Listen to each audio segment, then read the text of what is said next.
Welcome back to this another college review. और इस video में हम बात करने वाले हैं जयपुरिया इंदौर के बारे में। वैसे तो जयपुरिया के 4 कैंपसेस हैं, right from Noida, Jaipur, Lucknow and Indore. And we gonna start this college review from Jaipuria Indore. बाकी कैंपसेस के भी रिव्यू आपको कुछ ही दिनों में मिलेंगे, so you just have to stay tuned.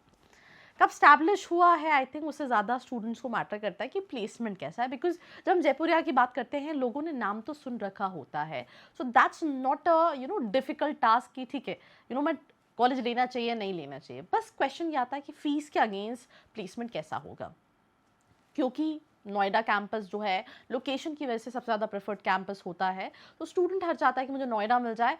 But जब हम बात करते हैं let's in case Lucknow campus की या फिर इंदौर कैंपस की या फिर जयपुर कैंपस की, तो एक बहुत बड़ा क्वेश्चन मार्क आ जाता है कि क्या इन कैंपस में भी जाना really make sense. So there I am gonna talk in this. इस वीडियो को बनाने से पहले मैंने 2023 और 25 के बच्चों से बात किया जो रिसेंटली पास आउट बच स्टूडेंट्स हैं। वैसे तो मेरे चैनल पे कैंपस टूर वीडियो है जिसमें भी मेजॉरिटी ऑफ स्टूडेंट्स जो है वो 25 बैच के स्टूडेंट्स हैं, बट उस टाइम पे प्लेसमेंट चल रहा था, प्लेसमेंट हो चुका है, स्टूडेंट्स अपनी जॉब पे हैं, कुछ ने प्रोबेशन कंप्लीट कर लिया है, कुछ ने छोड़ दिया है। ये सारी सिचुएशंस पे हम बात करेंगे। बट स्टार्ट करते हैं अफिलिएशन और अक्रेडिटेशन। AICTE अप्रूव्ड है, AIU का अक्रेडिटेशन है, NAAC का अक्रेडिटेशन है, ये सारे अक्रेडिटेशन है। That means your PGDM is equivalent to MBA। अब 2023 और 25 के स्टूडेंट्स से मैं बात जो कर रही थी, उनको सिंपल सी चीज़ है, 10.2 का फीस स्ट्रक्चर था, 2 लाख रुपए का हॉस्टल था और 40,000 रुपए ईयरली पड़ता था मेस का। मतलब total on and on 15 lakh का इन्वेस्टमेंट था, जो 23-25 का बैच था। स्पेशलाइजेशन कॉलेज के पास, पर अभी की फीस स्ट्रक्चर भी हम डिस्कस करेंगे। स्पेशलाइजेशन PGDM जनरल है, मार्केटिंग है, फाइनेंशियल सर्विसेज है, रिटेल मैनेजमेंट है और सर्विस मैनेजमेंट में। Eligibility criteria CAT, XAT, CMAT, MAT किसी के थ्रू आप अप्लाई कर सकते हैं। आपको एप्लीकेशन फॉर्म फिल करना है। बहुत सारे एप्लीकेशन के फॉर्म में भी आपको कूपन्स मिल सकते हैं, आप रेफर कर सकते हैं। बिकॉज अगर आप 10 कॉलेजेस अप्लाई कर रहे हो, it becomes an expensive task, because 1000-1500 का तो एप्लीकेशन होता ही होता है। देन आप जब अप्लाई कर रहे होते हैं, आपका इंटरव्यू होता है, बेस्ड ऑन दैट सिलेक्शन। इन्होंने कुछ क्राइटेरिया दिख रखा है, आप स्क्रीन पे देख सकते हैं। कैट, जैट, CMAT, मैट को 45% का वेटेज है, केस एनालिसिस को 10% का है, पर्सनल इंटरव्यू को 25% का है, academic performance which is 10-12 graduation 15% का है, work experience, sports, extra curricular activities 3%, diversity को 2% का है। स्कॉलरशिप भी है which is the highlight of this. PGDM में अगर आप कैट 80% एंड अबव है 3.5 लाख की है, मैट CMAT 70% एंड अबव है 2.5 लाख की है, और अगर आप जैट में 60% एंड अबव है 1 लाख की स्कॉलरशिप। PGDM फाइनेंशियल सर्विस में 3 लाख की यही हो जाएगी। अगर आप मैट CMAT के थ्रू हैं 70% एंड अबव 3 लाख की हो जाएगी, एंड 1 लाख की जैट में 60% and above. Same retail management में है, तो you can refer to that. उसके नीचे वाली आप देख रहे हैं कि सिबलिंग स्कॉलरशिप है, जहाँ पे 1 लाख की स्कॉलरशिप मिलती है अगर आपका कोई भाई बहन वहाँ से पढ़ा हुआ है। फीस स्ट्रक्चर की अगर हम बात करें तो इनकी जो फीस स्ट्रक्चर है वो 13,50,000 है। तो जैसे कि मैं आपको बता रही थी कि जब मैंने 23-25 के बच्चों से बात की, तो उनकी फीस स्ट्रक्चर जो थी दैट वाज 10.2 का फीस स्ट्रक्चर था, और अभी 13.5 लाख है, which is almost I think 3.5 lakh का फ़र्क है फीस स्ट्रक्चर के अंदर 2 साल के अंदर। आई थिंक बहुत सारे colleges they are increasing fees like anything. मुझे लगता है ये वाली चीज़ है जो मुझे लगता है कि नहीं करनी चाहिए। इतनी ज़्यादा फीस इंक्रीज नहीं करनी चाहिए अनलेस एंड अनटिल आपका प्लेसमेंट जो है वो कोई नेक्स्ट लेवल पे है। बिकॉज मोर और लेस बहुत ज़्यादा प्लेसमेंट में फ़र्क नहीं है आ रहा है, पर फीस जो है वो बढ़ती ही जा रही है, राइट। तो फीस स्ट्रक्चर हम ऑलरेडी डिस्कस कर चुके हैं। नीचे आप देखोगे हॉस्टल, तो हॉस्टल एनुअली 1,15,000। अगर आप गर्ल्स AC डबल हॉस्टल लेते हो, नॉन AC लेते हो, तो 1 लाख का पड़ेगा। तो ये है कहीं ना कहीं hostel fees. Now coming back to the thing कि कॉलेज एग्जैक्टली कैसा है। हमने सिलेक्शन क्राइटेरिया पे बात की, इनका कोई ऐसा पैरामीटर नहीं है कि इनको इंग्लिश बेसिस पे स्टूडेंट्स को सिलेक्ट कर रहे होते हैं, बट कैट को वेटेज है, इस बिकॉज मुझे याद है लास्ट ईयर CMAT में उन्होंने मिनिमम 50 कर ही दिया था, कैट में 50 कर दिया था। तो ये सिलेक्शन क्राइटेरिया है। 180 स्टूडेंट्स का बैच साइज है when it comes to Indore campus. पढ़ाई अनडाउटेडली बहुत अच्छी है, there is no doubt, on camera, off camera. I mean, I'll be honest to you, I have a lot of my interns who are passed out from this college. A lot of my ex-employees, they are passed out from this college. So पढ़ाई को लेके there was no मतलब कि नहीं पढ़ाई अच्छी नहीं है। Extra curricular they have active E-cell, हर चीज़, एडमिशन सेल, E-cell, हर चीज़ जो है वो स्टूडेंट्स ऑपरेट कर रहे होते हैं। तो पर्सनैलिटी में काफ़ी ज़्यादा चेंजेस आ जाते हैं, राइट। एक इवेंट होता है इनका विच इज़ लाइक जय महोत्सव करके, if I am not wrong, yes. तो इनका एक इवेंट होता है 2 दिन का इवेंट होता है Jai Mahotsav, you know that is a very popular event when it comes to Jaipur या इंदौर। उसके अलावा सारे क्लब्स एंड कमिटीज़ आपको एक्टिव मिल जाएंगे। 2 महीने की इंटर्नशिप है, जैसे जो 23-25 के बच्चे उनके लिए BNY मैलन आई थी, एक स्टूडेंट सेलेक्ट हुआ था और उसी स्टूडेंट को PPO पे मिल गया था। ये इंदौर से एक स्टूडेंट, कई सारी कंपनीज में सेंट्रलाइज प्लेसमेंट रहता है जिससे बच्चा ऑनलाइन अप्लाई कर सकता है। एंड इवन जिन स्टूडेंट्स को है कि मुझे 6 महीने जाके नोएडा वाले कैंपस में पढ़ना, ये वाला ऑप्शन भी है।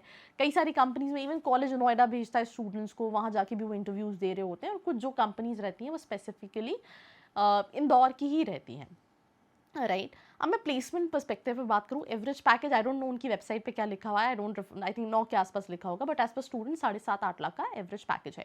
हाईएस्ट पैकेज इंडियन जो है वो 20 के आसपास का है और इंटरनेशनल कुछ 25 लाख के आसपास का हाईएस्ट पैकेज रहा है। मैं इंदौर की स्पेसिफिकली बात करूँ, वैसे ओवरऑल शायद 35 के आसपास का एवरेज पैकेज गया है अक्रॉस 4 कैंपसेस, राइट। अब इसको बाइफरकेट करते हैं कि किस परसेंटेज पे प्लेसमेंट है। जब कॉलेज में गए तो कॉलेज ने 95% प्लेसमेंट क्लेम किया, बट आप मोर और लेस मान के चलो कि लेट्स से 90% बच्चों को उन्होंने प्लेस किया। एक प्रॉब्लम अब स्टूडेंट का ये भी कहना था कि ये स्टूडेंट की तरफ से भी होती है कि दे आर वेरी स्पेसिफिक कि नहीं मुझे इसी कंपनी में जाना है, मुझे यही प्रोफाइल पे जाना है, तो लास्ट तक वेट करते रहते हैं और लास्ट में क्या होता है उस तरह की कंपनीज नहीं आती, right.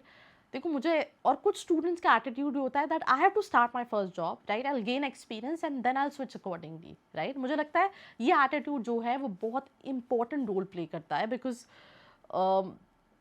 60% of the batch, right, ऐसा होता है कि जिनको ठीक ठाक प्लेसमेंट मिल जाता है किसी भी कॉलेज का। हम अगर Tier 3 कैटेगरी ऑफ कॉलेजेस की बात करें, इसमें से 30% बैच ऐसे स्टूडेंट्स होते हैं who are very happy also with their jobs. 30% ऐसे हैं कि ठीक है कंपनीज अच्छी, प्रोफाइल्स अच्छी, पर वो खुश नहीं एज एन कि अच्छा कुछ एक्सपेक्टेशन होगी वैसे नहीं होंगे। बट 60% बच्चे ऐसे होते हैं जो अच्छी कंपनीज में कहीं ना कहीं प्लेस्ड होते हैं, पैकेजेस डिसेंट होते हैं। जो नीचे के 40% बच्चे होते हैं, अब यहाँ पे क्या होता है कि इन बच्चों के साथ प्रॉब्लम क्या होती है, किसी का कॉम्स अच्छा नहीं है, किसी का कुछ और प्रॉब्लम है, किसी के साथ स्पेसिफिकेशन है when it comes to companies. तो एंड में जाते जाते जो लास्ट का 10% 20% बच्चा बचता है वो बहुत छोटी कंपनीज में भी प्लेस हो जाता है।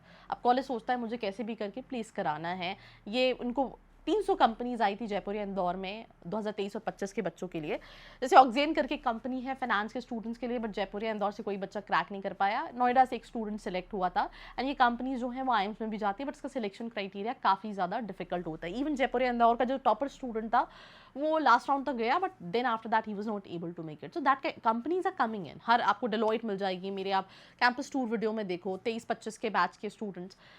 पर कुछ कंपनीज ऐसी हैं जो, जैसे एग्जाम्पल एक रूपे बॉस करके कंपनी इंदौर की, 18 स्टूडेंट्स को हायर किया बट उसके बाद सारे स्टूडेंट्स को मना कर दिया। तो ऐसी भी कई सारी कंपनीज हैं जो लास्ट में कॉलेजेस ऐसे स्टूडेंट्स चले जाते हैं। तो मुझे सिंपली लगता है ये सिर्फ इस कॉलेज के साथ नहीं, बहुत सारे कॉलेजेस के साथ है।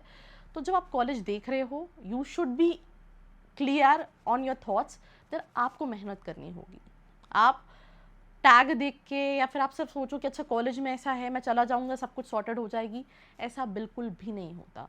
एक और बहुत बड़ी प्रॉब्लम होती है कि कुछ स्टूडेंट्स हैं जिनको सब्जेक्ट नॉलेज बहुत ज़्यादा है, कम्युनिकेशन अच्छा नहीं है, वो भी सफ़र कर रहे होते हैं, राइट। उसका रीज़न क्या है, कंपनी इनिशियल बेसिस पे जो है वो कम्युनिकेशन और एप्टीट्यूड के बेसिस पे हायर कर रही होती है। तो ऑल इन ऑल अगर आप किसी कॉलेज में जा रहे हो, if you are able to make it to top 60% 70% of the batch और आप ये जा रहे हो कि नहीं मुझे करना है, देन आई थिंक आपको प्लेसमेंट मिल जाएगा। It's a win win situation. And ये सिचुएशन इनके सारे कैंपसेस में अलग है। स्टूडेंट का कहना था नोएडा कैंपस में थोड़ा सा क्राउड और ज़्यादा अच्छा है तो उनके पास ज़्यादा अपॉर्चुनिटीज़ हैं। जयपुर कैंपस भी थोड़ा सा बेटर है, और इंदौर देन वी हैव थोड़ा सा लखनऊ का क्राउड जो है, क्योंकि हर बच्चा सोचता है कि यार मुझे नोएडा जैसी लोकेशन चाहिए, तो वहाँ पे थोड़ा सा एक्टिव स्टूडेंट आता है। तो again what comes in accordingly that goes out. मुझसे कुछ स्टूडेंट्स ने भी बोला कि लक भी इंपॉर्टेंट रोल प्ले करता है when it comes to placement, but all in all if you have this thing clear in your mind that I have to grab it, you will be able to make it. अब ये college आपके लिए सही है नहीं सही है, centralise placement है नॉन सेंट्रलाइज प्लेसमेंट है, should you make all this investment because it's an expensive investment too. अगर हम स्पेसिफिकली इंदौर वाले कैंपस की बात करें या नोएडा कैंपस की बात करें, तो ये आपको अपने साथ बैठ के सोचना है दैट वाई MBA। तुमको मेरी कोई हेल्प लगती है, तुम्हें और स्टूडेंट से कनेक्ट करना, you want to know more insights about this college, नीचे फॉर्म का लिंक है, नंबर है, कॉल करके डिटेल्स ले सकते हो। So do share this video with all your friends. बाकी ऐसी वीडियोज़ के लिए लाइक शेयर एंड सब्सक्राइब।